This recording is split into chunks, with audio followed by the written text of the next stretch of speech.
کے دوران ان کا عبادت کا وقت آ گیا. انہوں نے رسول اکرم صلی اللہ علیہ وآلہ وسلم سے اجازت مانگی کہ ہم جانا چاہتے ہیں کیونکہ ہم اپنی عبادت کرنا چاہتے ہیں. آپ نے فرمایا یہ بھی تو خدا کی عبادت کے لیے جگہ قائم ہوئی ہے, یہیں عبادت کر لو. چنانچہ انہوں نے مسجد نبوی میں اپنی عبادت کی. یعنی حضرت اقدس محمد مصطفیٰ صلی اللہ علیہ وآلہ وسلم مسجد نبوی جیسی پاکیزہ جگہ میں, جو مسلمانوں کے نزدیک بیت الحرم کے بعد سب سے مقدس مسجد ہے, وہاں غیر مسلموں کو اپنی عبادت کی اجازت دیتے ہیں اور یہاں اسلامی عبادت سے انگیخت ہو جاتے ہیں. کہتے ہیں ہم مشتعل ہو جاتے ہیں, ہم برداشت نہیں کر سکتے کہ جن کو ہم غیر مسلم سمجھ رہے ہیں وہ اسلامی طریقے اختیار کریں. اب کوئی عقل ہونی چاہیے, کوئی دستور دنیا کا ایسا ہے جس کی روح سے اس قسم کی حرکتیں جائز ہوں. کوئی انسانی قدر ایسی ہے جس کے پیمانے پر ان حرکتوں کو آپ ناپیں اور کہیں کہ ہاں ٹھیک بیٹھتی ہیں. واقعہ جو ہو رہا ہے وہ عام مسلمانوں کو پتہ ہی نہیں کہ ہو کیا رہا ہے. انہوں نے ہمیں غیر مسلم کیوں قرار دیا؟ وہ تو پہلے سے کہہ رہے تھے غیر مسلم. سارے علماء سب کہہ رہے تھے جو دین کا علم رکھنے والے ہیں وہ غیر مسلم تو ہمیں شروع سے کہتے چلے آ رہے ہیں. حکومت سے کیوں کہلوایا؟ اس اسمبلی سے کیوں کہلوایا جس میں اکثر مسلمان ممبروں کو پتہ ہی نہیں تھا اسلام کیا ہوتا ہے؟ کوئی سیاسی سازش ہے, کوئی دینی بات ہی نہیں, کیونکہ دین کے نمائندہ تو علماء ہیں, ان کا کہنا کافی تھا. انہوں نے کہا غیر مسلم ہیں, سب کو مان لینا چاہیے تھا یا مان لیتے ہوں گے, لیکن ان کو حکومت کی مجبوری کیوں پیش آئی؟ ایک سیاسی فیصلہ تھا, ایک سازش تھی. میں بتاتا ہوں کس طرح وہ آگے چلی ہے. اس کے نتیجے میں وہ یہ چاہتے تھے کہ قوانین بنا کر مسلمانوں ان کے اوپر ایسی سختی کی جائے کہ عام مسلمان جو ان کی باتیں سن کر احمدی ہوتے چلے جا رہے ہیں ان کے لیے ایک بھیانک دیوار کھڑی ہو جائے, ایک خطرہ پیدا کر دیا جائے کہ پہلے تو ہم برداشت کر لیتے تھے کسی حد تک, اب حکومت تمہیں پکڑے گی اگر تم احمدی ہو گئے. اور حکومت نے اعلان کر دیا کہ غیر مسلم ہیں تو عوام الناس بھی اور جو مذہب کا براہ راست علم نہیں رکھتے وہ کہیں گے اب تو بڑی بڑی بات ہو گئی ہے, حکومت نے کہہ دیا غیر مسلم ہوں گے. یہ کیا انہوں نے, بڑی اونچی دیوار بنا دی, لیبل لگا دیا کہ اب احمدی قانون کے نزدیک بھی غیر مسلم ہیں, لیکن احمدی پھر بھی ہوتے رہے. بلکہ اس کثرت سے ہونے شروع ہوئے کہ مارشل لا کے ابتدائی زمانہ میں ایک ان کے جرنیل تھے جنرل چشتی, انہوں نے آزاد کشمیر میں ایک بیان دیا اور وہ اخباروں میں چھپا. اس بیان میں انہوں نے ایک سوال کرنے والے کے سوال کے جواب میں یہ کہا کہ حکومت نے سارے میز لیے کہ جماعت احمدیہ کی اشاعت رک جائے اور دوسرے لوگ احمدی ہونا بند کر دیں جو قانونی ذرائع تھے. لیکن نتیجہ یہ نکلا ہے کہ جب سے یہ قانون 74 میں پاس ہوا ہے اس وقت سے اب تک ان کی افزائش 10% بذریعہ تبلیغ ہو چکی ہے. یعنی ان کی تعداد میں 2-3 سال کے اندر 10% کا اضافہ ہوا ہے ہماری رپورٹوں کے مطابق ان کی تبلیغ کے ذریعے. اب یہ شکل پیدا ہوئی جو ان کے اس اقدام کی پوری شکست کا اعلان تھا. اگر تم یہ سمجھتے ہو کہ غیر مسلم حکومت کے کہہ دینے سے لوگ رک جائیں گے یا اپنی عقل سے کام نہیں لیں گے, حکومت کی عقل سے کام لیں گے, یہ تو نہیں ہو سکتا. اس کے نتیجے میں اسکیمیں بنائی گئیں کہ اب زیادہ سختی کی جائے, زیادہ شدت اختیار کی جائے ظلم میں.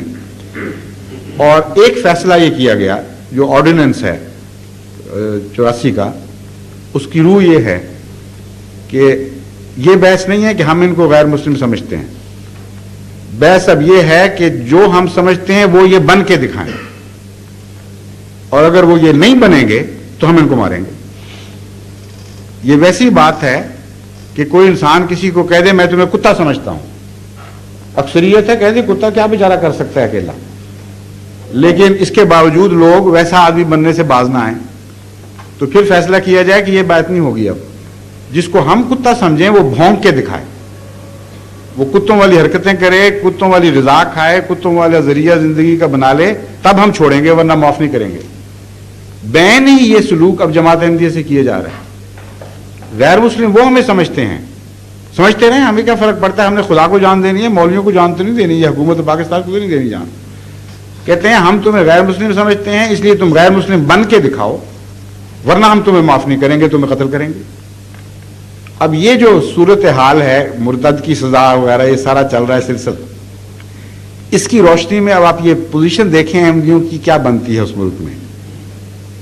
پہلی بات یہ کہ ہم چونکہ تمہیں غیر مسلم سمجھتے ہیں اس لیے تمہیں یہ کہنے کا حق نہیں کہ خدا ایک ہے۔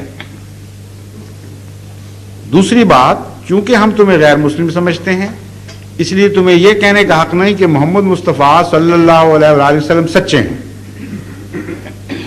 جب تم کہتے ہو تو ہمارے تن بدن میں آگ لگ جاتی ہے، ہم مشتعل ہو جاتے ہیں، اس لیے ہم تمہیں ماریں گے یا قید کروائیں گے یا ذلیل کریں گے۔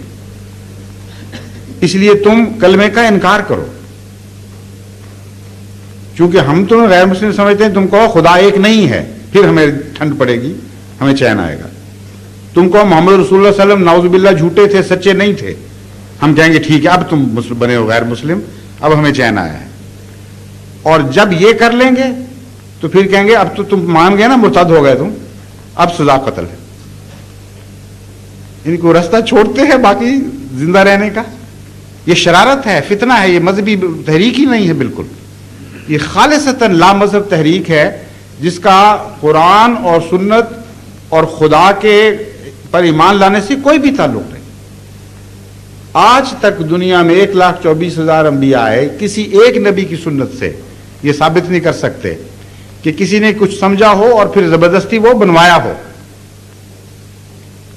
اب یہ سلسلہ چلا ہے پاکستان میں کہ جو ہم سمجھتے ہیں ہم تمہیں بنا کے چھوڑیں گے۔ اب یہ بتائیے کہ اتنی سی بات تو معمولی دنیا کے شاعروں کو بھی پتہ ہے کہ جس چیز سے پیار ہو اس کی تعریف سے انسان خوش ہو جاتا ہے۔ غالب کہتا ہے سب رقیبوں سے ہیں ناخوش، پر زنانے مصر سے ہے زلیخا خوش کہ محو ماہ کنا ہو گئیں۔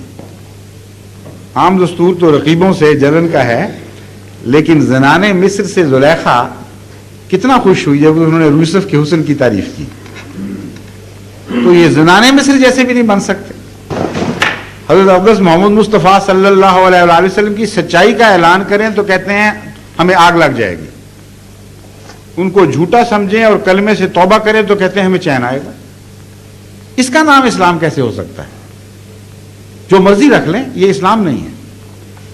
اور پھر جواب سنیے، اب کتابچے شائع کیے ہیں، دنیا کی زبانوں میں ترجمے کیے ہیں، اور اعلان یہ کیا جا رہا ہے کہ ہمیں ہماری تکلیف کی وجہ سن لو۔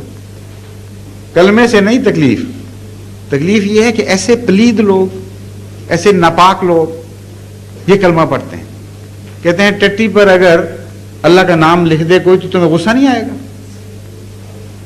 گندی جگہ پہ خدا کا نام لکھ دے تو غصہ نہیں آئے گا۔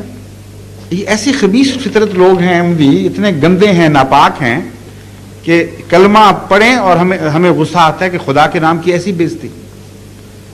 اگر یہ دیانت اول تو ایسی احمقانہ دلیل ہے کہ کوئی معمولی سمجھ والا آدمی بھی اس پہ غور ہی نہیں کر سکتا کہ کوئی کہنے والی بات ہی نہیں ہے۔